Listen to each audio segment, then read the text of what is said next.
Seja bem-vindo, vamos dar continuidade aos nossos assuntos referentes à parte geral do Código Penal, que abranja o artigo 1º até o artigo 120 do Código Penal. Estamos no artigo 13 do Código, falando sobre o nexo de causalidade.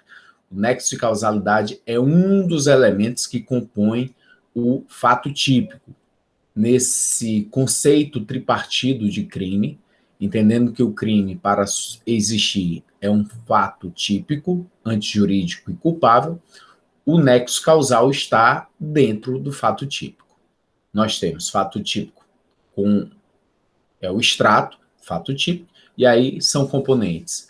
Uma conduta que tenha vontade, consciência, finalidade de exteriorização, e aí você tem que ligar, fazer um nexo de causalidade entre essa conduta e o resultado. E, por último, haver a tipicidade, haver no ordenamento jurídico penal um dispositivo que descreva o fato como crime. E, em seguida, haja a sanção penal. Nossa aula é baseada em jurisprudências dos tribunais superiores, em doutrina moderna e estudo em relação a observações sobre questões de prova, provas de concurso. Tudo isso para fazer com que você consiga aliar a prática e a teoria. Dito isso, vou aqui trazer o slide que já dei início na aula passada, que trata do nexo de causalidade. É o slide de número 15, disponível no ambiente EAD da plataforma Unifor.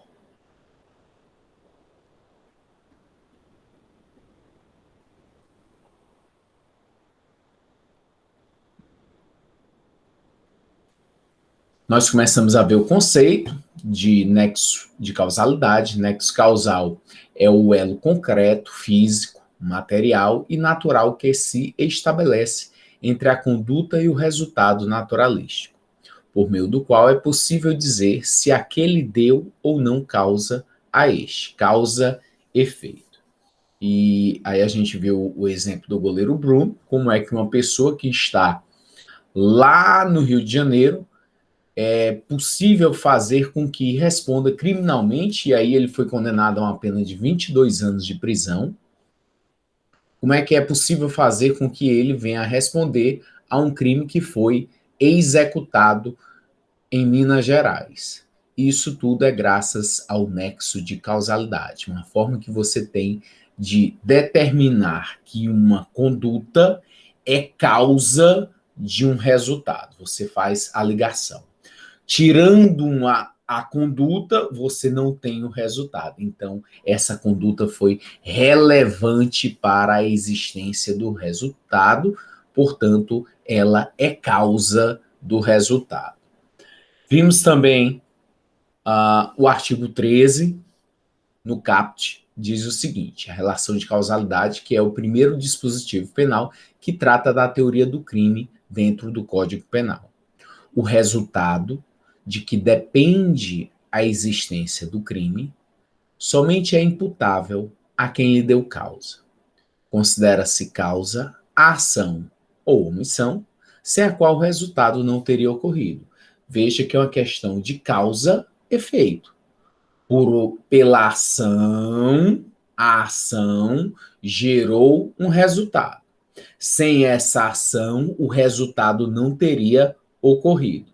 Essa ação, portanto, tem que ter relevância, e sem a qual não haveria resultado.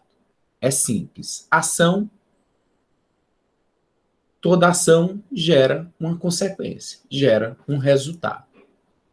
Vimos aí o exemplo, comentamos aqui o exemplo do caso do brinquedo do Beach Park, em que veio a óbito um turista paulista, e que um episódio como esse não é um acidente, não é uma fatalidade. Aí existe sim um crime que pode ser considerado um crime culposo, mas isso é necessário fazer uma investigação para verificar se realmente foi um homicídio culposo, porque dentro da investigação há possibilidade de ser verificado tudo. Tudo é possível. Nada pode ser descartado em uma investigação. Mas, teoricamente, para quem está de fora, é possível entender que houve a morte de alguém, mas que quem provocou essa morte não quis nem assumir o risco, mas foi negligente em relação a dados técnicos que, se realizados adequadamente, os cálculos estruturais, velocidade, peso, tudo em relação à estrutura, à engenharia do brinquedo, seria possível determinar que esse brinquedo não poderia estar em uso. Então, quem o projetou certamente tem responsabilidade, porque sem essa conduta não geraria o resultado. E aí, além desse nexo físico, você também faz o nexo normativo, que é ligar conduta ao resultado através de uma conduta dolosa ou culposa. A teoria que eu estou desenvolvendo aqui, estabelecida a partir do entendimento do artigo 13 do Código Penal, é chamada pela doutrina de teoria da equivalência das condições, teoria naturalística. Teoria da equivalência das condições, ou da conditio sine qua non. Conditio sine qua non. Segundo a qual considera-se causa de um resultado toda ação ou omissão sem a qual este não teria ocorrido, o que é disposto no artigo 13. Esta é a teoria adotada pelo Código Penal brasileiro em seu artigo 13. A importância dessa teoria é que ela não distingue nenhum antecedente de um resultado como prevalente sobre o outro. O dolo e a culpa é que limita o crime. Então, por essa teoria, estabelecida no artigo 13, a conditio sine qua non, a equivalência das condições, tudo que foi importante para gerar um resultado deve ser considerado como causa. Imagine, eu tenho o meu desafeto, meu inimigo, e vou atrás de matá-lo. E aí eu pego um ônibus, vou até uma loja de armas, compro a arma, o vendedor vem e me vende uma arma, compro munições, vou até a casa, as proximidades da casa, fico observando a casa do meu inimigo. Lá pelas tantas, eu pego e vou almoçar. Fiquei com fome, ele não apareceu ainda. Volto. Fico lá na vigilância. De repente, ele desce do prédio e, quando ele desce do prédio, eu saco minha arma e atiro contra ele. Vejo que nós temos aí algumas causas que devem ser avaliadas. Por exemplo, essa venda da arma. Se não tivesse havido a venda da arma, não teria tido o crime. Se eu não tivesse disparado a arma de fogo, não teria havido o crime. Então, são causas. Eu ter pego um ônibus, se eu não tivesse pego um ônibus, eu poderia ter chegado de outra forma. Se eu não tivesse parado para almoçar, ou ter almoçado, não teria interferência. Mas note que no desenrolar podem ter causas sem as quais o crime não ocorre. A venda da arma é causa do resultado. Por quê? Porque pela teoria da equivalência, vai equivaler todas as condições, todas as causas devem ser consideradas. Então, a venda da arma é uma causa. O que é que vai limitar? É você entrar no psicológico, no interno do vendedor e perguntar para ele, meu amigo, você queria aquele resultado morte? O vendedor diz, não, eu não sabia para que ele ia comprar arma. Eu vendo armas. Eu não sei o que a pessoa vai fazer com a arma. Não é relevante para mim saber. Mas é diferente se eu pego, vou até uma pessoa, essa pessoa tem conhecimento para o que a arma vai me servir, para que eu vou utilizar a arma, e me vende a arma. Então, essa pessoa entrou em uma relação de relevância, de causa para o crime. Coisa que não acontece com o vendedor que não quer nem saber para que você vai utilizar a arma. Então, nessa teoria, você vai entender que todas as causas são causas para o resultado. Só que, por essa teoria, você vai acabar chegando até o infinito. Porque se o vendedor foi causa, o disparo foi causa, meu pai foi causa também, porque se meu pai não tivesse existido, eu não teria nascido. Se meu bisavô não tivesse existido, eu não teria nascido. Então, meu pai é causa, meu bisavô é causa, Adão, Eva, todos fazem parte de causas, porque sem eles eu não teria chegado ao mundo, o crime não teria ocorrido.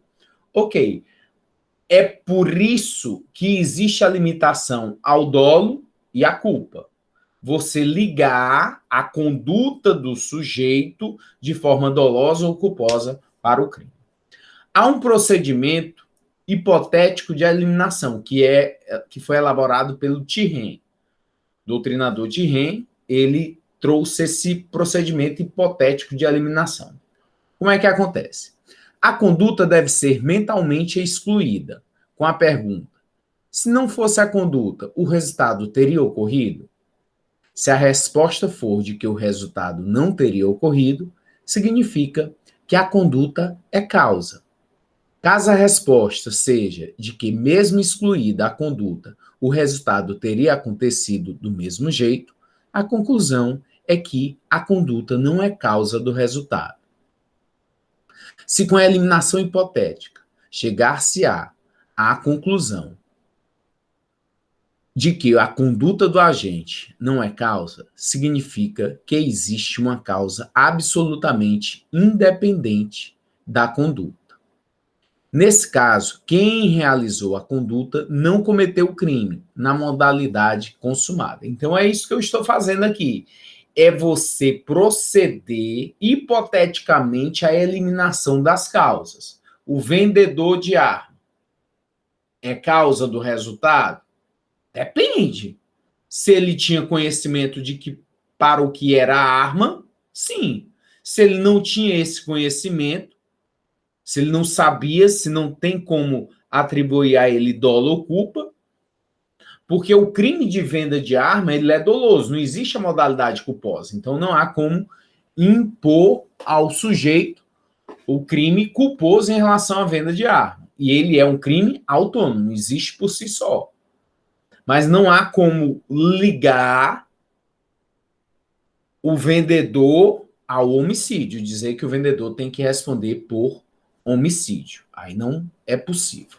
Essa análise de responsabilidade penal, ela tem dois níveis. Primeiro, estabelece a cadeia de condutas sem as quais o resultado não teria ocorrido. Então, você vai estabelecer, quando chegar um caso ao seu conhecimento, você vai analisar cada um dos personagens, cada pessoa que está ali em volta do crime, ao redor do crime. E aí você analisa um, outro, para saber quem deu causa ao resultado. Se essas condutas foram de fato relevantes, se as condutas foram de fato relevante para o crime. Se não tiver relevância, se você consegue, através daquele procedimento hipotético, eliminar e mesmo assim o fato ocorrer, o crime ocorrer, é porque essa causa, mesmo estando na cadeia de condutas, ela não é causa do resultado. E principalmente trazer esse segundo pressuposto. Segundo, verifica-se a incidência do elemento subjetivo sobre cada uma delas, ficando sujeitas à responsabilização penal apenas as causas praticadas mediante dolo ou culpa. Então, você avalia o quê? Dolo e culpa. Ah, tem a empregada doméstica que morreu ao fazer a limpeza das vidraças. Ela ficou no parapeito do prédio, em um local extremamente perigoso, sem nenhum equipamento de segurança. E aí você vai o quê? Analisar todos os personagens, patrão, patroa, se tinha o síndico, quem tinha conhecimento da situação, você analisa cada um. Ah, ela ia lá, mas quem a contratou foi uma empresa e o proprietário do apartamento, ele saía às 6 horas da manhã para o trabalho, voltava 8 horas da noite e ele não tinha contato nenhum com a pessoa. Qual a responsabilidade desse indivíduo? É zero. Por quê? Porque ele não tem conhecimento, ele não sabe o que está ocorrendo ali.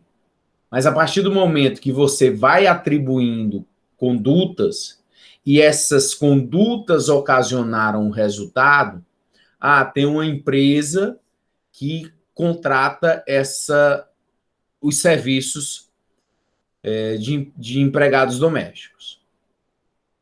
E aí a empresa manda a pessoa com essa instrução de que tem que limpar as vidraças e não manda qualquer equipamento de proteção individual, além de não dar treinamento. Mas diz, vai lá e o serviço é esse. A pessoa, o proprietário, quem determinou, cria-se a responsabilidade.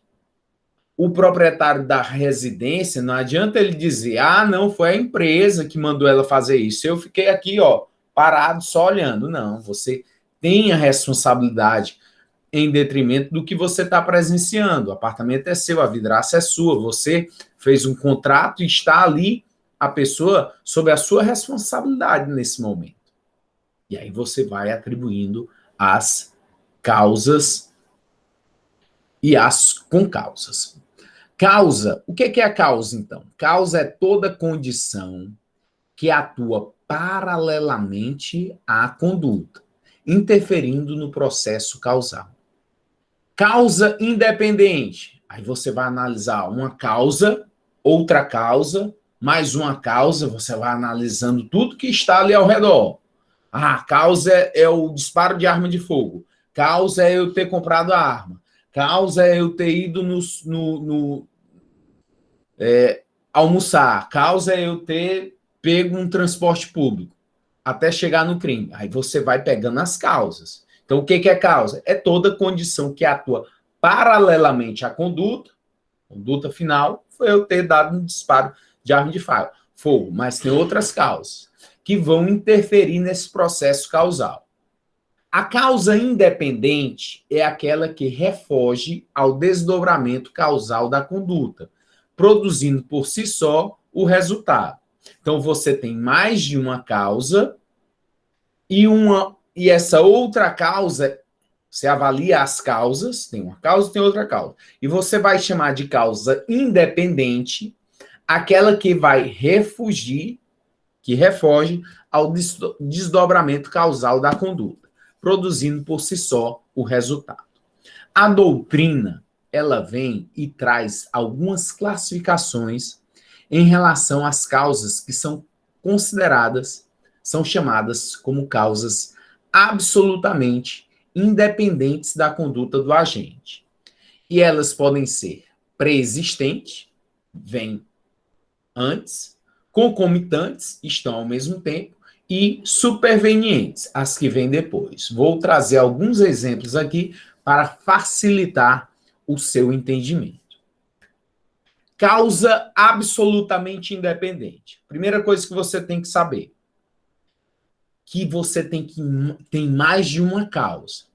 Mais de uma causa para ser avaliada e determinar qual causa foi relevante, foi fundamental para a produção do resultado. E qual causa não interferiu? Qual foi relevante e que não merece, então, a reprimenda estatal? Causa absolutamente independente é aquela causa que teria acontecido, vindo a produzir o resultado, mesmo se não tivesse havido qualquer conduta por parte do agente. Então, nós estamos aqui. Primeiro, imagine que eu tenho a intenção de matar um inimigo. Só que você é inimigo dessa pessoa também. E, coincidentemente, no mesmo dia, você decide matar ela. Eu vou matar, você vai matar. Eu não sei quem é você, não sei do seu propósito, e você, então, vai empreender suas ações para a empreitada criminosa, para matar a pessoa. Vou eu e vai você. Como se tivesse um muro separando as minhas ações e as suas, porque eu não sei o que você está fazendo e você não sabe o que eu estou fazendo. Isso é importante frisar, porque se eu tenho conhecimento das suas ações, nós estamos unidos em um propósito, vamos responder pelo mesmo crime. Não é isso que está acontecendo. O que está acontecendo são ações paralelas, independentes, e que um não sabe da ação do outro. Então vamos lá. A primeira pessoa que chega é você. E aí você chegou lá no ambiente. Depois eu chego e desfiro 5 tiros contra a vítima. A vítima estava viva e eu dei 5 tiros nela. Quando há o resultado do laudo cadavérico determinando qual a causa mortes, diz que a pessoa foi vítima de envenenamento. A causa mortes foi envenenamento. Bom, mas eu dei 5 tiros e a pessoa não morreu. Se tivesse um prêmio para a morte dessa pessoa, eu não receberia, porque eu não matei, eu dei tiros, a pessoa morreu envenenada. Aliás, para facilitar, quando eu dei os disparos de arma de fogo, a pessoa estava morta já. A pessoa não estava viva, estava deitada lá e eu atirei. Atirei na pessoa, a pessoa estava deitada, pensei eu que ela estava viva, quando na verdade ela já estava morta, porque foi envenenada. Quem foi que envenenou? Você. Você chegou antes, colocou veneno na comida dela, e em decorrência disso, ela morreu. A minha causa de ter realizado disparos veio depois. A sua causa de ter colocado veneno veio antes. A sua causa, portanto, é pré-existente. Pré-existente. Quando eu atirei, a pessoa estava morta. Eu não matei, porque ninguém mata quem já está morto. Eu não tinha o ânimo, a vontade de vilipendiar cadáver. Tem um crime no Código Penal que é vilipêndio a cadáver. Tá lá o cadáver, eu chego e atiro 10 vezes porque eu quero mostrar para todo mundo que a pessoa não prestava e que ela tinha que estar morta mesmo e ir para o inferno. Mas o detalhe é que quando eu atirei, a pessoa estava morta e eu não sabia. Fui um atrapalhado. Me atrapalhei na minha ação. Você irá responder pelo que você fez. Eu irei responder pelo que eu fiz. Independentemente, porque as condutas foram paralelas, nós não sabíamos da atitude um do outro. Eu vou responder por nada, eu não matei ninguém, não vou responder por homicídio. Você vai responder por homicídio na forma consumada. Por quê? Porque você matou. Você matou. Se a pessoa estivesse viva, na hora que eu efetuei os disparos, eu iria responder por tentativa de homicídio. Se eu atirei e a pessoa estava ainda viva, eu vou responder por tentativa de homicídio.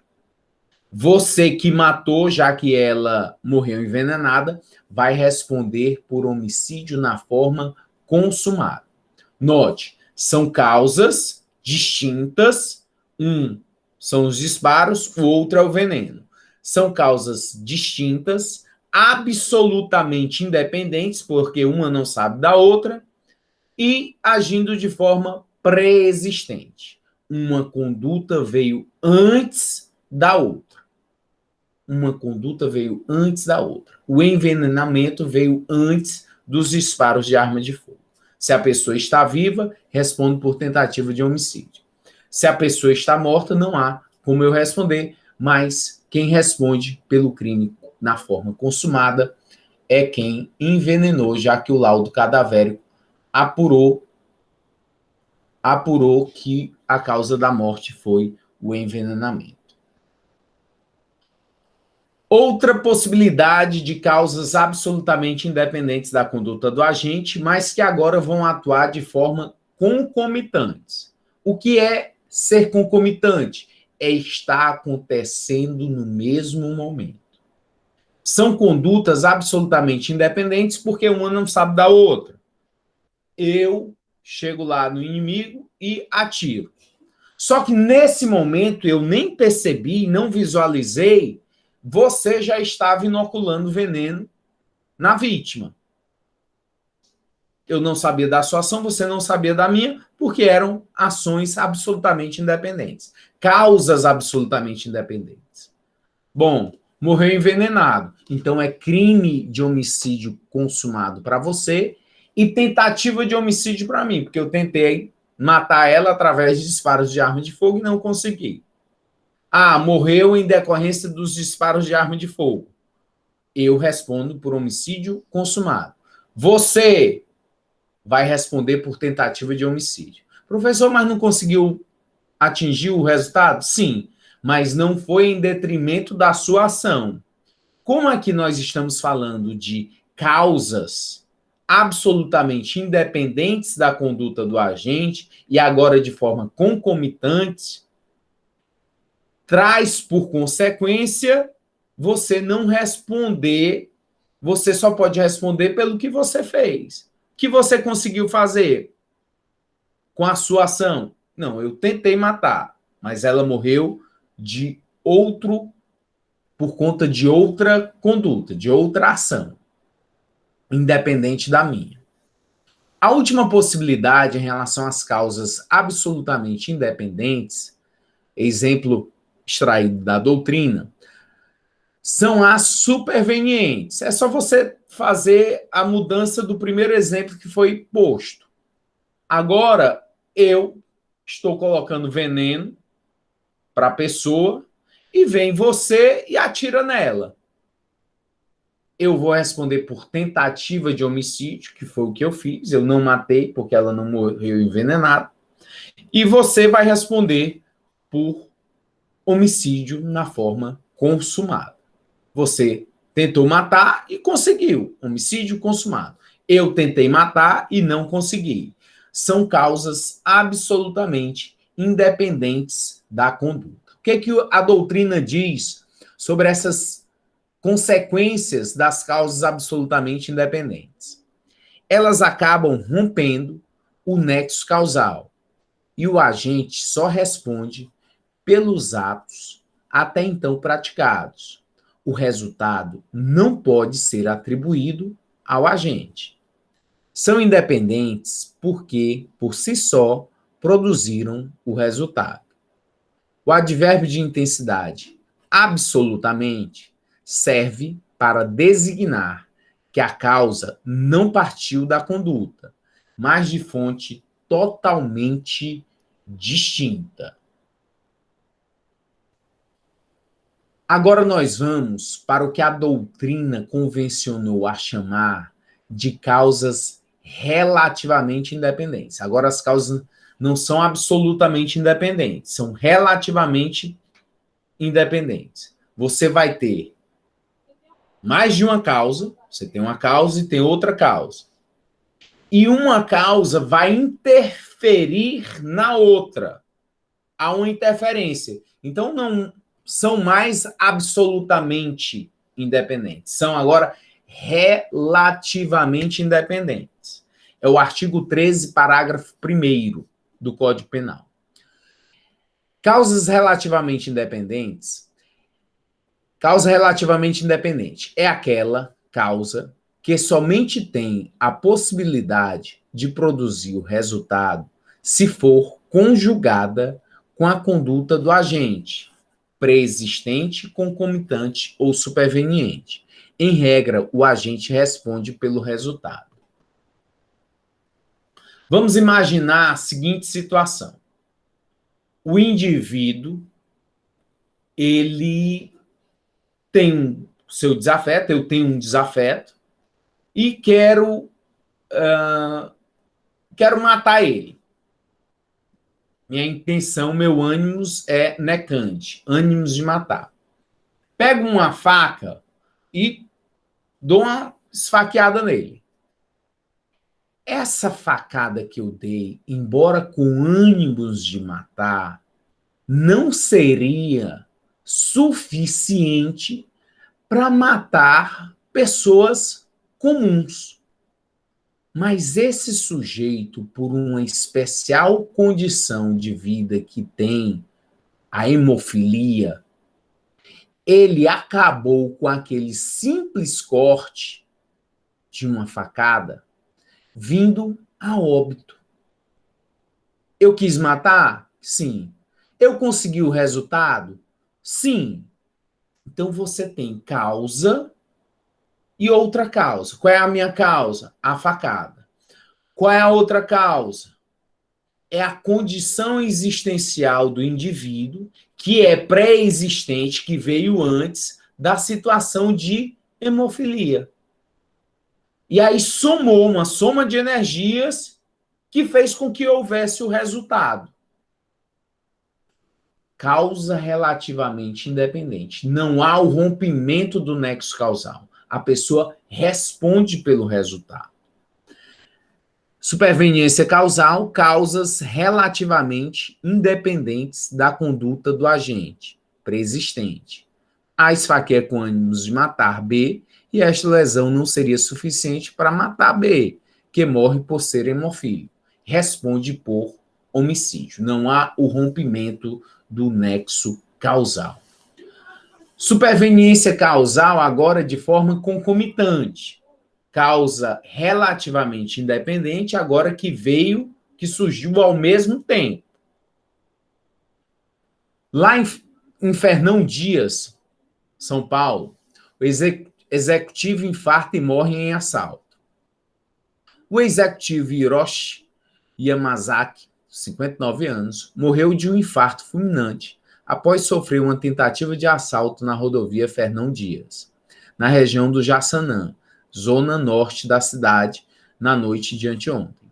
Para a polícia, Yamazaki foi alvo da Gangue da Pedra, que joga blocos de concreto nos carros para forçar os motoristas a pararem. A vítima estava sem lesões, dentro do carro parado e com o para-brisa quebrado. Uma causa foi: os indivíduos jogaram um bloco de concreto no carro. Correram assumir o risco da produção de um resultado mais lesivo, a morte de alguém. O intuito deles, um crime contra o patrimônio, um latrocínio, um roubo. Só que esse roubo seguiu a morte. Essa morte, ela ou vindo de forma dolosa, ou vindo de forma culposa, não importa. O crime do artigo 157, parágrafo 3º, que é o latrocínio, diz que se resultar morte, então independe se a morte veio a título de dolo ou a título de culpa. O sujeito vai responder pelo latrocínio, que é o roubo na forma qualificada, que tem uma pena bem mais expressiva.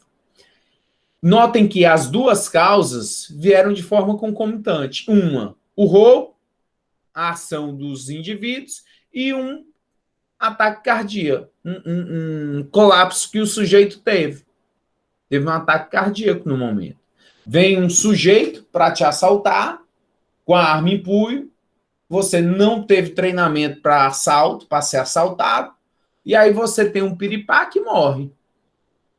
Ele vai responder por essa morte? Claro que sim. Foi a partir da conduta dele que gerou o resultado. Se ele não tivesse empreendido essa grave ameaça contra você, você não teria tido esse mal súbito. Portanto, a conduta é relativamente independente, que vieram de forma concomitante ao mesmo tempo. Então, não quebra o nexo causal e o sujeito tem que responder pelo crime. Responde pelo homicídio. A última possibilidade de causa relativamente independente, ela está estabelecida no parágrafo 1º do artigo 13. E aí, o rompimento do nexo causal, ele se dá pelo que o legislador quis. Você vai compreender, através dos exemplos que eu posso aqui lhe dar, que, na prática, não há rompimento de nexo causal. A pessoa deveria responder pelo crime. Só que o legislador vem e rompe esse nexo de causalidade. Olha aqui o que é que diz o parágrafo 1º do artigo 13. A superveniência de causa relativamente independente exclui a imputação quando, por si só, produziu o resultado. Os fatos anteriores, entretanto, imputa-se a quem os praticou. Seguinte situação. O indivíduo efetuou 10 disparos contra o seu desafeto. 10 disparos. O sujeito morreu? Não, não morreu. Não morreu, recebeu 10 disparos e não veio a óbito? Não veio a óbito. Ok. Chama o socorro. Socorro vem, ambulância do SAMU. Leva o indivíduo vítima de 10 disparos de arma de fogo para ser hospitalizado lá no IJF. No meio do caminho, uma carreta desgovernada passa por cima da ambulância do SAMU, colide com a ambulância do SAMU. Laudo pericial. Agora o sujeito morreu, viu? Agora está morto. Laudo pericial, necrópsia realizada, e o laudo veio dizendo que o indivíduo morreu em decorrência de traumatismo craniano. Como é? Traumatismo craniano. Não morreu em virtude dos disparos de arma de fogo. Aí você pensa, bom, tá, mas ele ia morrer, ele tinha levado 10 tiros, ia morrer, então ele tem que responder pelo homicídio. E até porque se ele não tivesse levado os 10 tiros, ele não estava lá. Não ia morrer com essa colisão. Certo. Eu concordo com você. Claro, se ele não estivesse lá, ele não estaria na ambulância, não teria morrido. Só que esse nexo de causalidade que existe e o sujeito só morreu por causa do outro, ele é rompido pelo legislador. O legislador, no parágrafo 1º do artigo 13, diz que quando houver a superveniência, o que é superveniência? É o que vem depois. É o que vem depois. Então, a superveniência, o que é a superveniência nesse caso? É a carreta que destrói a ambulância onde o sujeito está lá e tem o traumatismo craniano. Então, a superveniência, o que veio depois, que é outra causa, uma causa foram os 10 disparos de arma de fogo, e outra causa, duas causas. Uma causa são os disparos e a outra causa é a colisão do veículo. Essa superveniência de causa relativamente independente. Por que é relativamente independente? Porque se você não tivesse disparado 10 vezes contra o indivíduo, ele não estaria nessa situação, não estaria na ambulância. exclui a imputação. Exclui a imputação quando, por si só, produziu o resultado. Quem foi que produziu o resultado? Peraí, que resultado? Morte! Quem foi que produziu o resultado? A Scania. A Scania que passou por cima da ambulância. Foi ela que produziu o resultado morte. Traumatismo craniano. Craniano não foi disparo de arma de fogo. Então, essa causa que foi superveniente, que veio depois, mas que é relativamente independente, porque uma só aconteceu em detrimento da outra, senão ele não estava lá na ambulância, ela por si só vai excluir a imputação. E aí o sujeito vai responder, os fatos anteriores, entretanto, imputam-se a quem os praticou. Quais foram os fatos anteriores? Os fatos anteriores? Bom, os fatos anteriores é que eu tentei matar ele. Conseguiu, não. Deu quantos disparos? 10. Conseguiu, não. Qual o crime? Tentativa de homicídio. Você deu 10 tiros no sujeito. Ele não morreu em detrimento da sua causa. Foi de uma outra causa que é superveniente, relativamente independente, que foi em decorrência do que você havia feito. Mas como houve o rompimento, porque o legislador penal quis, descreveu no parágrafo 1º, então você só vai responder pelo que você fez anteriormente, que é o quê? Tentativa de homicídio, e não pelo homicídio. Ah, quer dizer que se eu tivesse efetuado esses 10 disparos e o sujeito foi lá para o hospital e no hospital o hospital pegou fogo. O hospital pega fogo e ele morre em detrimento das queimaduras. Eu vou responder pelo quê? Tentativa de homicídio. Se ele morreu por conta de queimaduras, você não atirou fogo nele, então você não produziu o resultado. Você tentou produzir a morte dele, mas a morte dele veio em decorrência de uma situação, de uma causa superveniente. Superveniente. Causas relativamente independentes da conduta do agente, supervenientes, A atira em B e no socorro ao hospital há acidente de trânsito em que B acaba morrendo pelo trauma da batida. Responde por tentativa, conforme o artigo 13, parágrafo 1º, teoria da condicionalidade adequada. Condicionalidade adequada determina a ruptura do nexo causal em detrimento do próprio legislador. Existem causas que elas não são nem absolutamente independentes nem relativamente independentes. Existem causas que elas são dependentes. Dependentes. Causa dependente é aquela que, originando-se da conduta, insere-se dentro da linha normal de desdobramento causal da conduta.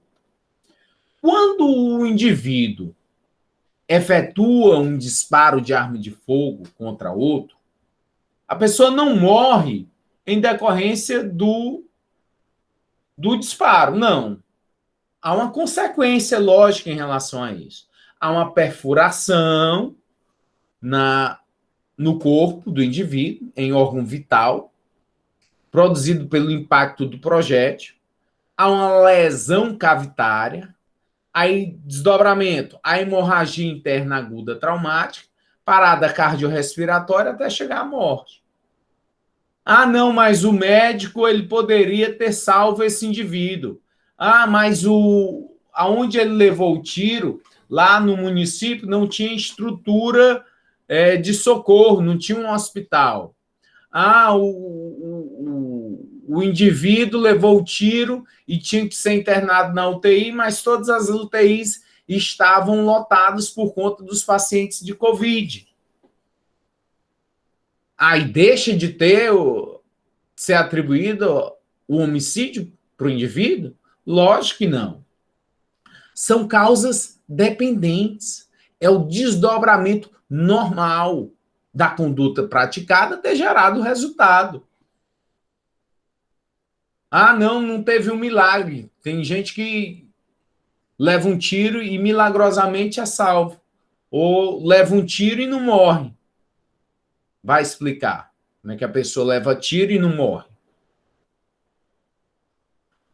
Quando o indivíduo ele vai para um hospital com um ferimento, é um desdobramento normal, estatisticamente falando, de que ele pode vir a ter uma infecção hospitalar e causar o óbito do indivíduo.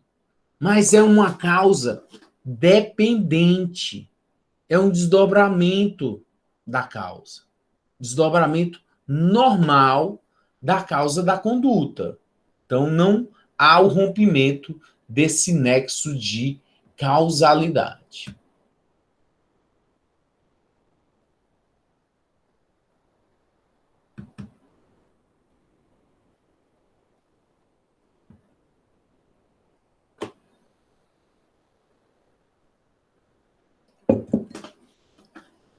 Vamos agora ao estudo do resultado e depois, em sequência, vamos ao estudo da tipicidade. Primeiro, o resultado. O que é o resultado? Resultado está aí na estratificação do conceito analítico de crime, nesse conceito tripartido, fato típico, antijurídico ou ilícito, e a culpabilidade. Então, essas estratificações, o resultado é um dos elementos que compõem a estratificação do fato típico no conceito analítico de crime. Resultado é a modificação no mundo exterior provocada pela ação ou omissão. Nexo causalidade, o resultado de que depende a existência do crime somente é imputável a quem lhe deu causa. Conduta mais resultado é igual a nexo causalidade. Tipicidade é a relação de subsunção entre um fato concreto e um tipo penal previsto abstratamente na lei. É uma relação de encaixe de enquadramento. O que nós vamos ver agora é o resultado, essa modificação no mundo exterior provocada pela ação ou omissão humana. Então, o resultado é a violação de um bem jurídico que é protegido pelo Estado. Resultado, ele pode vir a ser resultado naturalístico ou material, e tem a teoria normativa ou jurídica. Primeiro, resultado naturalístico ou material consiste na modificação no mundo exterior provocada pela conduta. Então, todas as vezes que houver essa modificação material física em relação ao bem jurídico protegido, nós temos um resultado naturalístico ou material. Mas nós podemos ter também, observe, a teoria normativa ou jurídica. Através dela se diz o seguinte: resultado significa a lesão ou o perigo de lesão a um bem jurídico tutelado pela norma penal.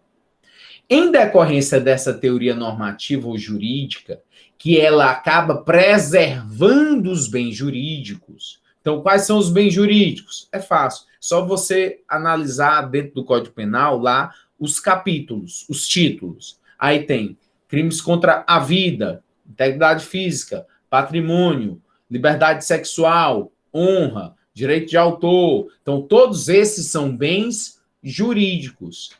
E você pode ter a violação de um bem jurídico, como a honra, e não apresentar um resultado material palpável, porque não houve destruição da coisa ou da pessoa. Mas houve a violação de um bem que juridicamente é tutelado, provocando um resultado. Isso quer dizer que nem sempre haverá um resultado naturalístico. Nem sempre vai haver um resultado material. Sempre haverá um resultado jurídico, pela teoria normativa ou jurídica. Como exemplo aí, um exemplo de crime de injúria racial, muito comum nas redes sociais, porque as pessoas acreditam na impunidade e na invisibilidade que possuem por estarem escrevendo em um ambiente que elas podem trazer nomes falsos, trazer conteúdo de identificação que dificulta as autoridades. Mas, creio eu, ser impossível uma pessoa ter o absoluto anonimato e não ser possível rastrear ela dentro da rede, dentro da internet. Então, quando há a injúria, você pode não ter um resultado normativo. Você pegou e injuriou a professora nas redes sociais porque você estava descontente com a professora do seu filho e xingou ela. Bom, a partir disso, ela não perdeu o emprego, as pessoas não modificaram o conceito que tem em relação a ela, e você não produziu resultados materiais. Então, o resultado, existe resultado? Sim, a violação do bem jurídico, que é o quê? O que a pessoa pensa dela mesma. Que ela pensa dela mesma. A honra subjetiva. A classificação do resultado naturalístico tem ainda, em relação aos resultados naturalísticos, pode ter os crimes materiais, os crimes de mera conduta e os crimes formais. E aí outra classificação trazida pela doutrina em relação ao resultado normativo ou jurídico são os crimes de dano e os crimes de perigo. Vamos entender um a um para facilitar. Primeiro, vamos aí ao resultado naturalístico, os crimes materiais. Crime material ou também chamado de crime de resultado. Crime material ou de resultado é aquele que descreve a conduta, cujo resultado integra o próprio tipo penal. Ou seja, para a consumação do delito, é necessária a produção do resultado. Existem alguns crimes que eles só ocorrem, só se consumam, só se realizam com o resultado. E o próprio tipo penal, ele descreve o resultado. Ele descreve. Subtrair coisa alheia. Está descrevendo o resultado, que é o quê? Tem que ter a subtração de coisa alheia para consumar o crime. Então, são crimes que exigem resultado material. Matar alguém, artigo 121. Matar alguém. Se eu não matar alguém, se eu não tiver esse resultado, tem um crime? Não. Então, o próprio dispositivo incriminador, ele descreve o resultado. Descreve o resultado. Então, não vai haver a consumação, a realização do crime se não houver o resultado. Porque o resultado está integrando o tipo penal. Professor, e o que é tipo penal que eu esqueci? Tipo penal é o dispositivo incriminador. O legislador, por uma técnica legislativa, ele traz artigo 1º, 2º, 3º, 4º, 5º, 6º, aí vai. E cada dispositivo, cada artigo, cada número é um tipo, um molde, um modelo que o legislador vai descrever condutas incriminadoras e, em seguida, a sanção penal. E os crimes materiais ou de resultado são aqueles onde o resultado está descrito, integra o tipo penal de crime. Crimes formais. Os crimes quanto ao resultado, ó, fazer aqui, ó, classificação quanto ao resultado naturalístico, e agora vamos ver os crimes de crimes formais. Os crimes formais, crime formal, é aquele que também descreve um resultado, que, no entanto, não precisa se verificar para que haja a consumação do delito. Basta a ação do agente e a vontade de concretizar. Exemplo: crime de ameaça, injúria verbal. O crime formal, o legislador descreve a conduta. Basta o sujeito ter praticado a conduta para o crime estar finalizado, estar realizado, estar consumado, não necessitando que haja a produção de um resultado, embora esse resultado seja possível de ocorrer. Eu vou ameaçar o indivíduo que está agora com a minha ex-esposa. Ameaço ele de morte. Olha, ou você larga ela, ou eu lhe mato. Sabe o que ele faz? Nada. Ele se sentiu ameaçado? Sim. Mas ele não mudou a vida dele por conta disso. Ele não largou ela. Ele não fugiu. Não saiu da cidade. Não, ele continuou a vida dele normal. Embora temeroso. Mas o resultado que eu pretendia não ocorreu. Não ocorreu o resultado, porque ele não ficou com medo a ponto de fazer o que eu queria. Eu respondo pelo crime? Sim. Porque é um crime que se consuma independente de um resultado produzido. Ele se consuma pela simples atividade, pela simples conduta do indivíduo. Descreve o resultado, no crime formal, descreve o resultado, mas não precisa desse resultado para a sua consumação. Não precisa.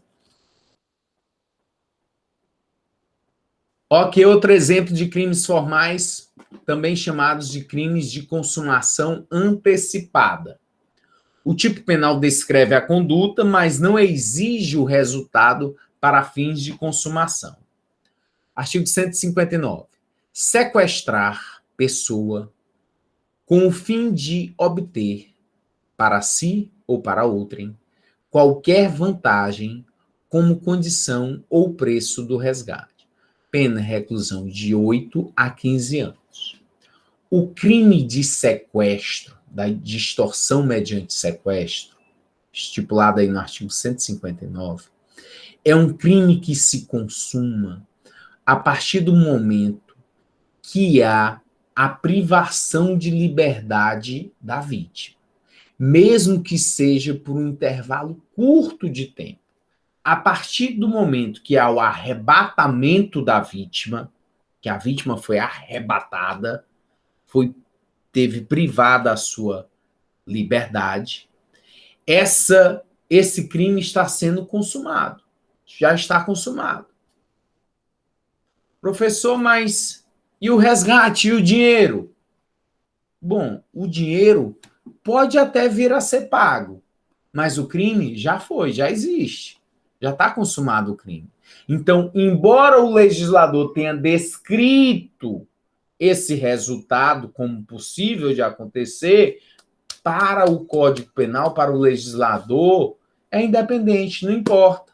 Basta a conduta. Basta a conduta. Então, sequestrou alguém, a finalidade era o preço de resgate, era uma vantagem, é o crime. Crime chamado de crime formal ou de consumação antecipada. E aí, por último, nós temos a classificação, quanto ao resultado dos crimes naturalísticos, dos crimes de mera conduta. O que é um crime de mera conduta? É aquele onde o tipo só descreve o comportamento do agente sem se preocupar com o resultado. Crime, por exemplo, de desobediência. No crime de mera conduta, portanto, vai haver a descrição da conduta, E não vai haver descrição de resultado. Até porque esse resultado é impossível. Não tem resultado a ocorrer. Só tem conduta, não tem resultado.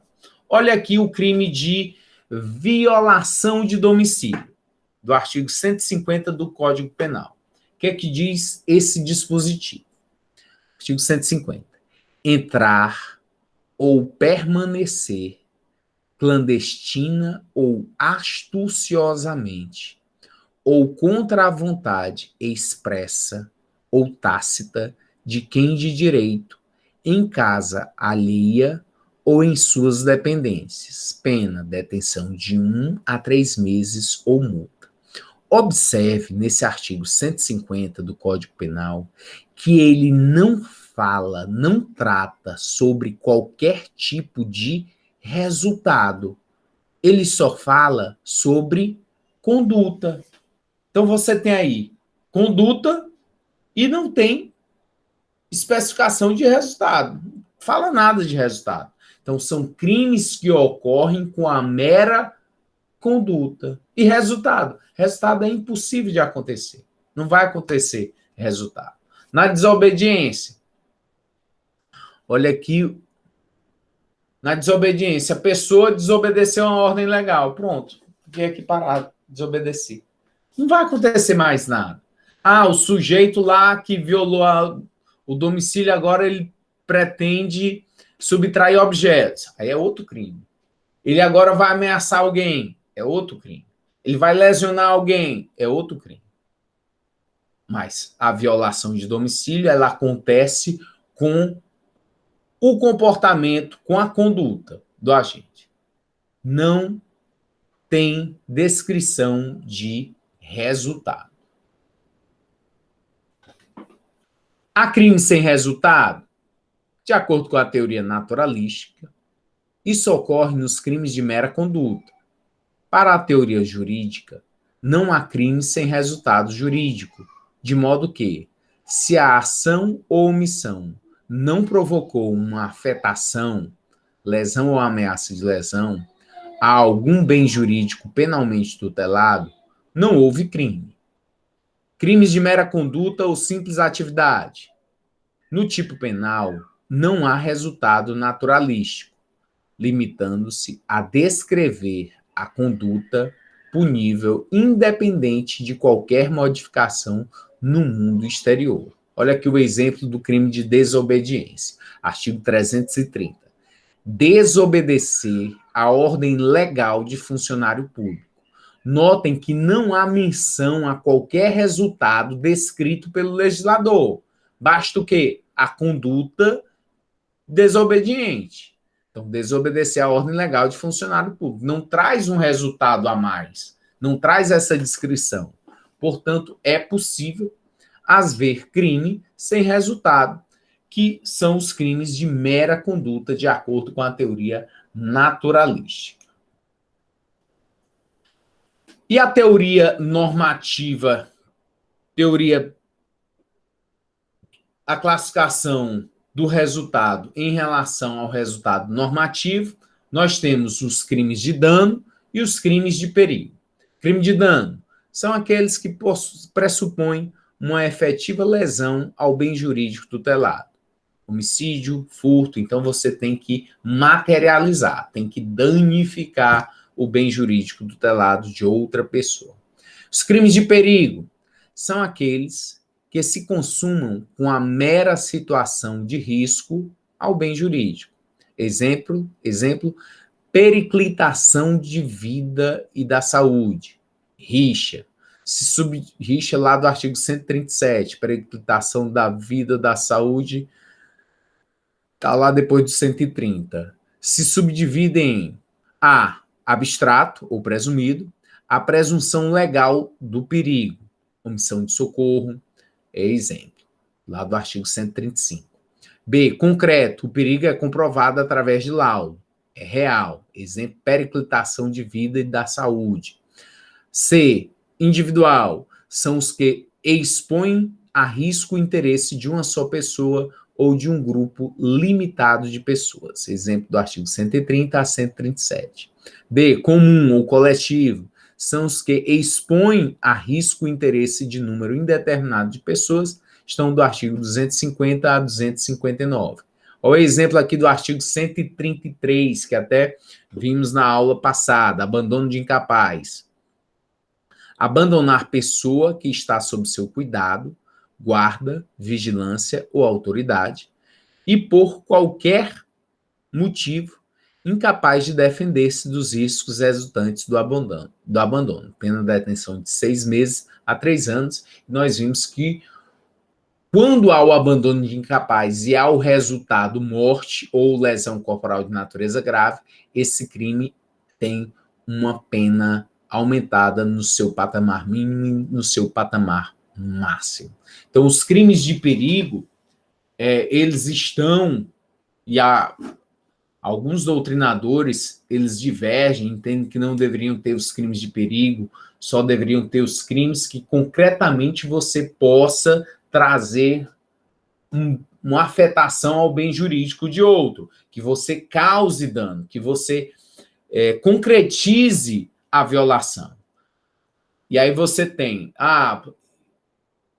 dirigir sob efeito do álcool.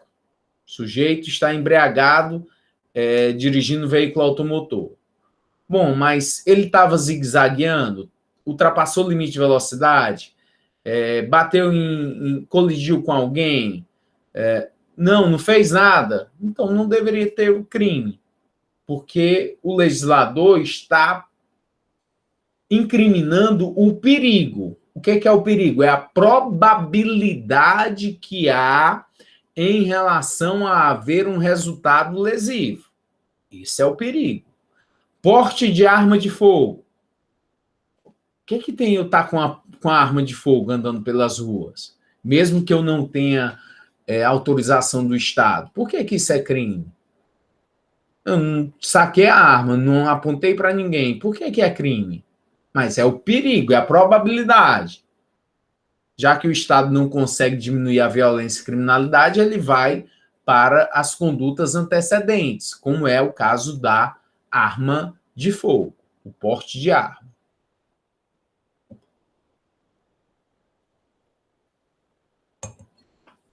Nós temos agora o quarto elemento do fato típico, que é a tipicidade.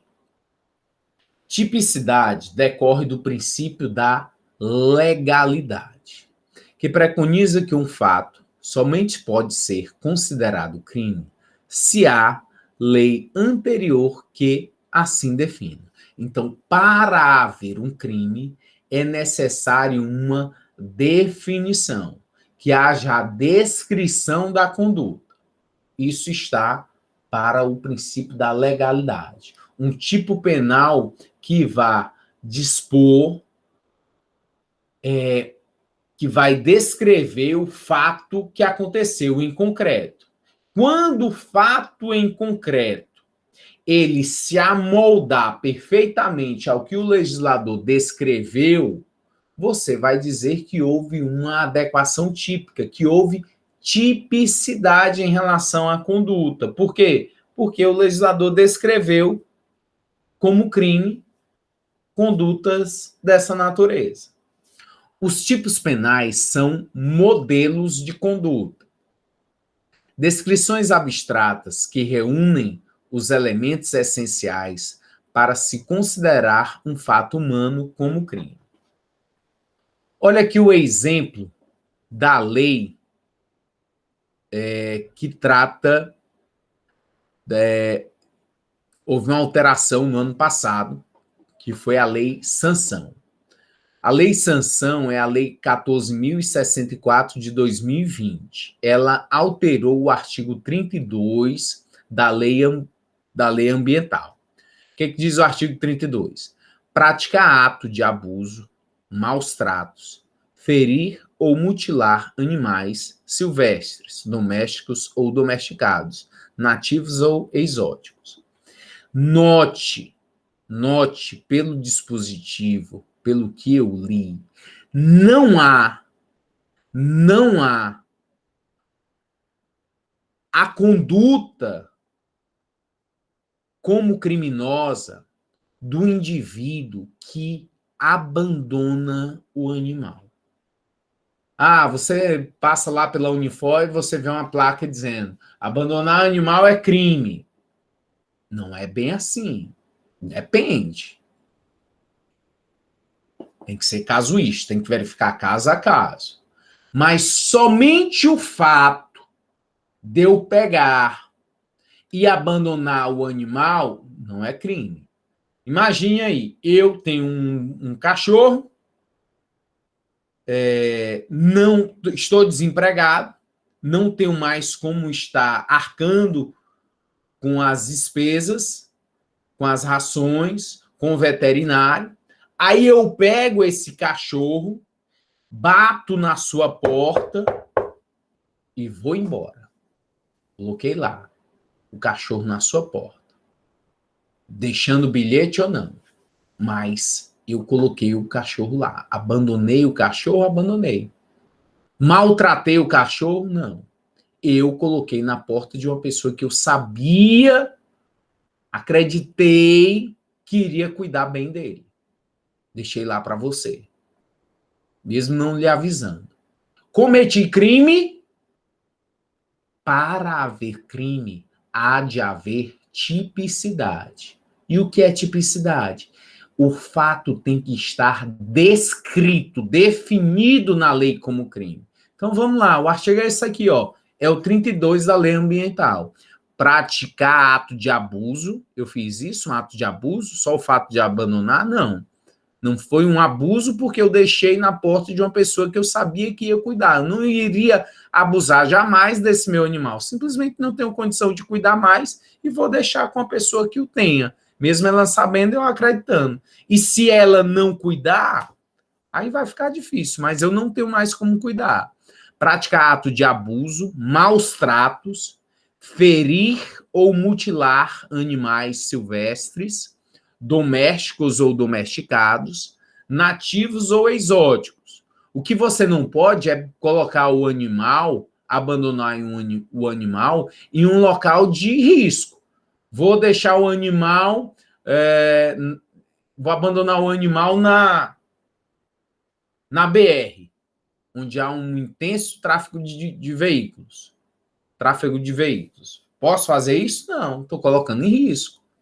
Ou a pena? Pena de detenção de 3 meses a 1 ano e multa. Parágrafo 1º, que foi estabelecido a partir da Lei 14.064 de 2020. Quando se tratar de cão ou gato, a pena para as condutas descritas no caput deste artigo será de reclusão de 2 a 5 anos, multa e proibição da guarda. As pessoas acreditaram que essa lei-sanção viria com a conduta do abandono de animais. Não veio. Há um projeto de lei tramitando no Congresso para incluir o abandono como crime. Mas é só projeto. O que tem para hoje é que o legislador não descreveu a conduta do abandono. O legislador não descreveu. Portanto, não invente. Não há como inventar. Não há como empurrar o sujeito. Chega lá na sua delegacia, você é o delegado de plantão, conduzindo o indivíduo, dizendo que ele abandonou um gato lá dentro da Unifor, próximo ao Livreiro Gabriel, o maior criador de gatos de Fortaleza. Ele abandonou? Abandonou. Mas ele não maltratou, ele não abusou, ele não feriu, não mutilou o animal. Portanto, essa conduta que está sendo encaminhada ao seu conhecimento, ela é atípica. Atípica. Por que é atípica? Porque ela não encontra nenhum tipo penal que descreva essa conduta como crime. O que você vai ter que fazer? Vai ter que liberar o sujeito. Ouve todo mundo e libera. A tipicidade formal é a adequação do fato concreto, praticado, ao modelo abstrato que a lei descreve como crime. Então, a tipicidade formal basta haver um tipo que descreva a conduta. Havendo a descrição da conduta, há o crime. O sujeito subtraiu um piper das lojas americanas. Tem lá o artigo 155 que diz: subtrair para si ou para outra em coisa alheia móvel. Pronto, formalmente está posto. Formalmente tem a descrição, então é o crime. Tá, beleza. Então tem um tipo penal. Isso é a tipicidade formal. Mas existe a tipicidade que é chamada de tipicidade material. Vai além. Os bens jurídicos protegidos pelo direito penal, além de serem aqueles de maior importância, devem ter sido lesados ou expostos ao risco. Relação com os princípios da lesividade, insignificância e intervenção mínima. Então, a tipicidade vai além da tipicidade formal, além da descrição do crime. A necessidade de quê? De violação aos bens juridicamente tutelados. Que esse indivíduo tenha, de fato, violado o bem jurídico de outrem. Se a conduta dele é absolutamente inofensiva, incapaz de violar esse interesse alheio, o patrimônio de alguém, não há de haver consideração ao fato típico. O legislador penal não descreveu nenhum dispositivo para condutas ínfimas, insignificantes, bagatelares. Não fez isso, não perdeu tempo. Creia, todo tipo penal que descreve alguma conduta é porque é uma conduta significante, capaz de violar interesses. Subtrair para si ou para outra em coisa alheia móvel não abrange insignificância. Então, formalmente, ok, mas não há tipicidade material. Não existe. Tem o que a doutrina vem elaborando em relação à tipicidade conglobante. Um dos seus maiores expoentes é o Eugênio Raul Zaffaroni, argentino. Quando se fala em tipicidade conglobante, devemos entender que para uma conduta ser considerada típica, ela deve ser proibida pelo ordenamento jurídico como um todo, considerado globalmente. No dizer de Fernando Capês, abre aspas, quando algum ramo do direito civil, trabalhista, administrativo, processual ou qualquer outro permitir o comportamento, o fato será considerado atípico. O direito é um só e deve ser considerado como um todo, um bloco monolítico. Não importando sua esfera, a ordem é conglobante. Seria contraditório autorizar a prática de uma conduta por considerá-la lícita e, ao mesmo tempo, descrevê-la em um tipo como crime. Para a teoria da tipicidade conglobante, o exercício regular do direito afasta a própria tipicidade. Imagine aí o lutador de MMA que dá um murro no adversário, provocando uma lesão corporal. Isso é exercício regular de um direito, o direito de praticar esporte. Existem alguns esportes que são mais violentos, mas mesmo assim o Estado permite, porque é necessário promover os esportes, que as pessoas se exercitem, e aí nós vamos ter menos pessoas nos hospitais, menos pessoas sedentárias. Então o Estado promove e permite alguns esportes, mesmo que sejam violentos, está dentro do exercício regular do direito. E na tipicidade conglobante, deve ser analisado o todo, o conjunto.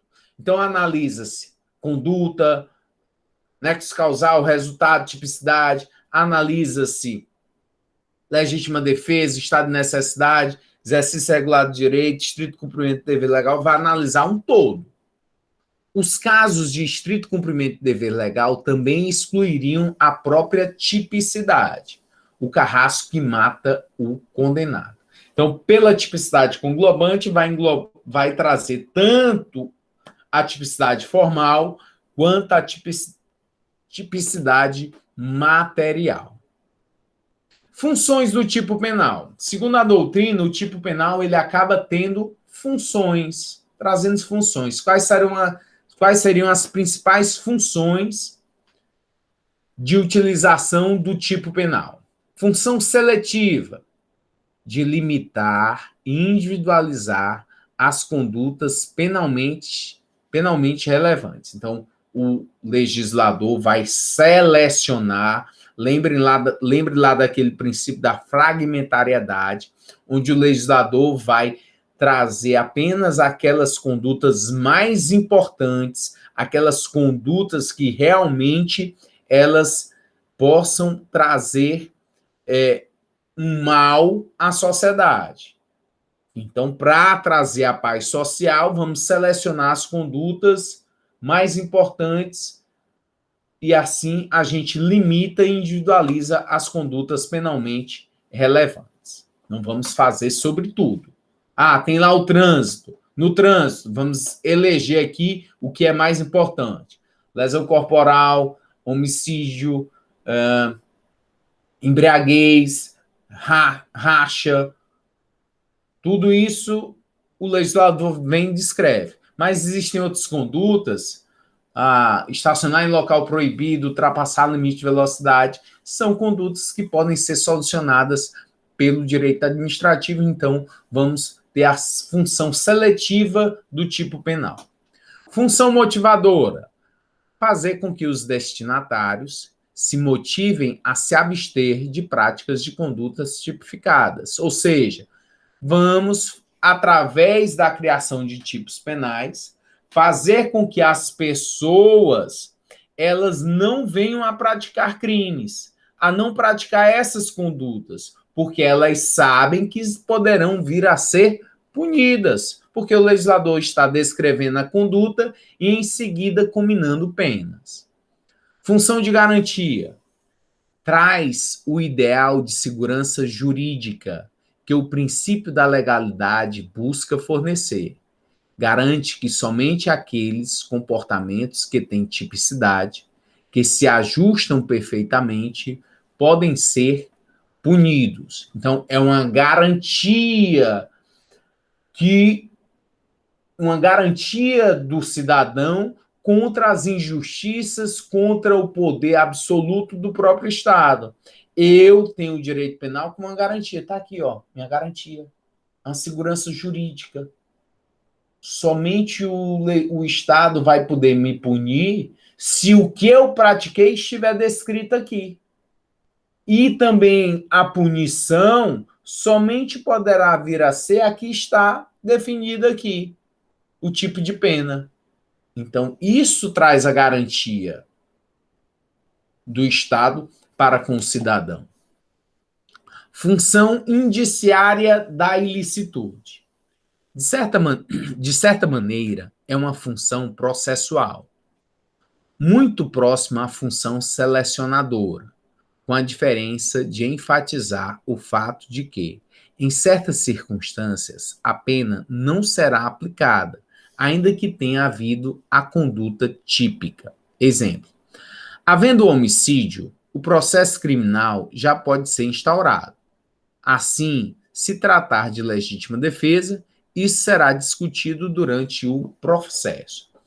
Quando há atipicidade formal, alguém matou outro, houve uma morte, alguém matou, teve uma morte, certo? Há um indício de que tenha havido crime. Quando alguém mata outro, há um indício de que tenha havido crime.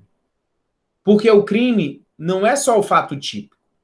Quando há o fato típico, nessa estratificação, fato típico, conduta, nexo causal, resultado de tipicidade, é uma fumaça, é um indício do crime. Porque você tem que perpassar para outra estratificação. O fato foi praticado em legítima defesa. Vai ser excluída a ilicitude. O fato deixa de ser crime para ser lícito, conforme o artigo 23 do Código Penal. É lícito matar em legítima defesa. Portanto, não houve crime, mesmo tendo havido a morte de alguém. O tipo penal, ele traz, então, essa função indiciária da ilicitude. A fumaça, um indício, uma possibilidade. Mas a concretude não vai existir se houver exclusão da ilicitude por causas que a exclui, que são aquelas lá do artigo 23 do Código. O tipo penal, tipicidade e adequação típica. Qual a distinção? Tipo penal é a descrição das condutas humanas delituosas, criado pela lei penal, como forma de garantia do direito de liberdade. Então, tipo penal é o molde, é o modelo. Está lá, artigo 1º, artigo 120, 121, é o tipo penal, onde vai haver a descrição das condutas. Tipicidade, correspondência formal entre o fato humano e o que está descrito no tipo. Então, tipicidade, o sujeito praticou algo e o que ele praticou tem um dispositivo que descreve ele. Então, o sujeito subtraiu um piper das lojas americanas. Então, há tipicidade. Há uma tipicidade porque o que ele praticou está descrito na lei como crime. Isso é a tipicidade. Adequação típica. Adequação típica vai exigir mais. Adequação típica. Análise mais aprofundada do que a simples correspondência formal. Averiguando primeiro se houve vontade, para depois se fazer o enquadramento. A adequação típica, ela se dá a partir do momento que você tem o caso concreto e você vai verificar se aquele fato se adequa ao tipo penal. Então, você analisa os princípios, você vai fazer uma análise global, dentro lá daquela tipicidade conglobante. Você analisa tudo para o fato concreto se adequar ao tipo penal de crime. Olha aqui o exemplo do artigo 122 do Código Penal. Eu peguei e instiguei alguém ao cometimento do suicídio. Rapaz, como é que tá a vida? Rapaz, tá mais ou menos, pandemia, tá, não sei, rapaz, tá ruim. Então só tem uma solução, é se matar. Você vai se matando, você vai para um palácio cheio de ouro, 200 virgens, você vai ser recebido só com glória. Então, tu se mata que resolve todos os teus problemas. O que eu estou fazendo? Eu estou instigando alguém ao suicídio. A pessoa fraca da mente, ela então resolve pular do prédio, pulou do terceiro andar. Aí, quando ela caiu, eu olhei lá e a pessoa se levantou, sacudiu a poeira e disse: tô bem, tô mal não me lesionei não, só umas raladuras. Veja se essa conduta ela tem uma adequação típica. Diz o artigo 122. Induzir ou instigar alguém a suicidar-se ou prestar-lhe auxílio para que o faça. Aparentemente, sim, eu induzi alguém ao suicídio. A pessoa foi lá e tentou se suicidar. Vamos ver. Pena: reclusão de 2 a 6 anos se o suicídio se consuma. Não foi o fato, não foi o caso, o suicídio não se consumou. Ou reclusão de 1 a 3 anos se da tentativa de suicídio resulta lesão corporal de natureza grave. Também não foi o caso. A lesão corporal que resultou foi leve, não grave. Portanto, não há uma adequação típica. Não tem, para o caso que eu estou aqui citando, nenhum tipo penal que se adeque, que se justaponha, que se aglutine, que seja perfeito o enquadramento entre o fato praticado e o que o legislador descreveu. O legislador diz que para a indução ao suicídio é necessário que a pessoa, que o suicídio se consume, ou é necessário que seja provocada uma lesão corporal de natureza grave. Se não for isso, não tem crime e o fato ele se torna atípico. Imagine a situação em que um policial foi fazer uma abordagem e nessa abordagem ele puxa do bolso, retira do bolso a carteira do abordado, do indivíduo, e lá ele puxa a identidade. Puxou a identidade. E ele visualiza. Mas essa identidade... Aí começa a fazer algumas perguntas, porque aparentemente a identidade ela é original, ela é válida. Mas ele começa a fazer as perguntas em relação ao conteúdo da identidade, a nome de pai, nome de mãe, e você vai respondendo tudo errado. Tem alguma coisa aí. Levar você para a delegacia. Delegado de plantão, você recepciona lá a polícia militar com esse indivíduo e com essa desconfiança em relação à identidade, você chama a perícia forense. Lá o pessoal da PFOS. O perito vem e constata, dá um laudo provisório a você que aquela identidade é falsa. Com base nisso, o que caberá a você fazer? Você vai confirmar a voz de prisão que foi dada e autuar o indivíduo, fazendo com que haja a confecção do auto de prisão em flagrante para encaminhar as peças ao juiz e que o sujeito vai permanecer preso. Para que isso ocorra, a primeira coisa é você abrir o Código Penal, de fato, e verificar que crime é esse. Bom, agora estou sabendo o que aconteceu, vou verificar agora o crime. Vou tipificar a conduta que foi praticada. Vamos lá. Selecionei aqui alguns dispositivos do Código Penal para que você possa analisar e verificar a autuação em flagrante dessa pessoa. Vamos lá. Artigo 297, vamos ver se é esse. Falsificar no todo ou em parte documento público ou alterar documento público verdadeiro. Pena reclusão de 2 a 6 anos e multa. Bom, falsificar... Então, eu acho que é esse daqui, né? Falsificar, ele falsificou. Tá, mas falsifica. Vamos esperar, vamos fazer uma coisa. De quem é o crime? O crime é do policial, o crime é meu ou ele é do autor? O crime é do autor. Então vamos perguntar para ele, não custa nada. Amigo, vem cá. Você falsificou esse documento? Não, doutor, não falsifiquei não sei falsificar nada não. Sou trabalhador, não sei falsificar documento não. Vixe. E quem foi? Não sei, eu comprei lá na feira da Lagoinha, comprei na Lagoinha esse documento aí, mas não foi eu que falsifiquei não mexo com isso não. Ah, então esse a gente descarta. 297 não dá no caso. Vamos lá para o artigo 307.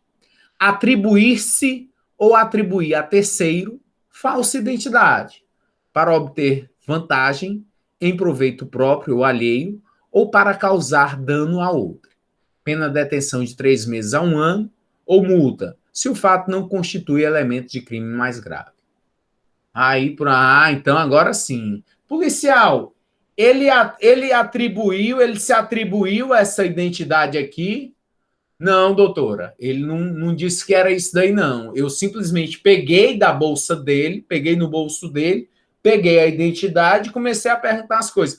Mas ele não se atribuiu essa identidade, não. Ele não disse que era dele. Ele não disse que era ele com esses dados, não. Eu perguntei, não colou, trouxe ele para cá. Quer dizer que ele não se atribuiu? Meu amigo, me diga uma coisa. Você, vem cá de novo. O que você ia fazer com essa identidade? Doutora, eu ia apresentar lá na construção para eu ganhar um emprego, porque a senhora sabe que o egresso do sistema prisional ele é muito discriminado.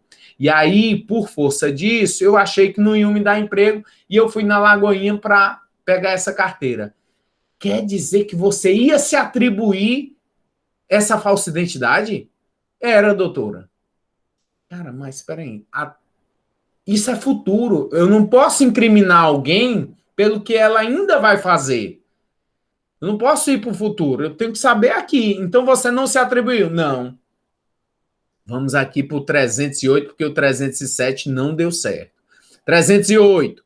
Usar como próprio passaporte, título de eleitor, caderneta de reservista ou qualquer documento de identidade alheia, ou ceder a outrem, para que dele se utilize documento dessa natureza, próprio ou de terceiro. Pena detenção de 4 meses a 2 anos e multa se o fato não constitui elemento de crime mais grave. Amigo, você usou essa identidade, não foi? Não, doutor, não usei não. Eu peguei lá na Lagoinha, botei no bolso aqui e não usei. Não usei, professor. Não usei, não, doutor.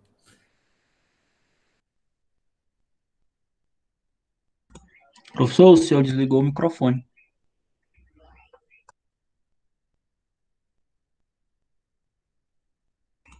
Ainda continua desligado, professor.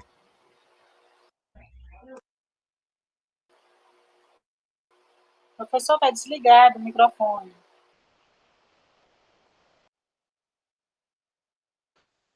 Eu acho que ele não está escutando também.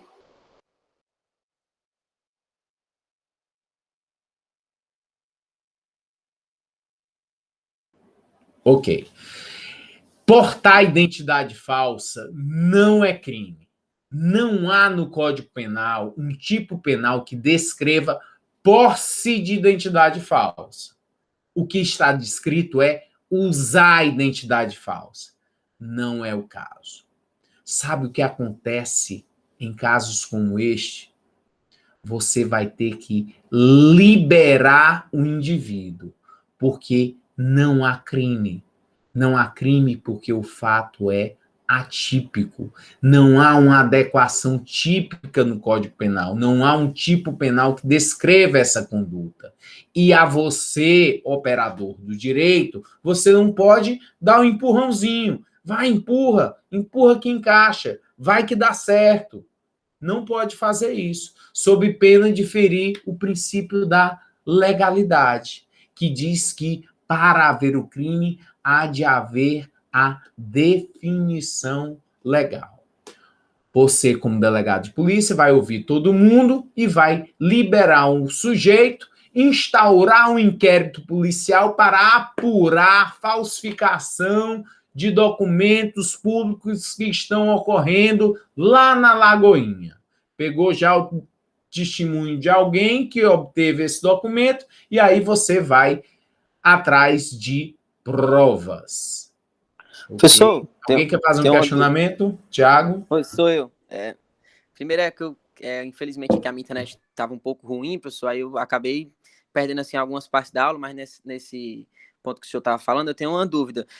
No caso, se com essas mesmas características aí que o senhor descreveu, se o sujeito ele está com uma identidade, por exemplo, uma identidade falsa de um policial, por exemplo, uma identidade da polícia militar, da polícia civil, no caso, ficaria essa questão da atribuição ou ele poderia ser liberado mesmo com as mesmas características disso daí? Ele está lá com essa identidade, enfim, sabe lá por que ele fez isso, mas não apresentou, não falou, não se identificou, mas o cara pegou lá no bolso dele, abriu a carteira dele e viu.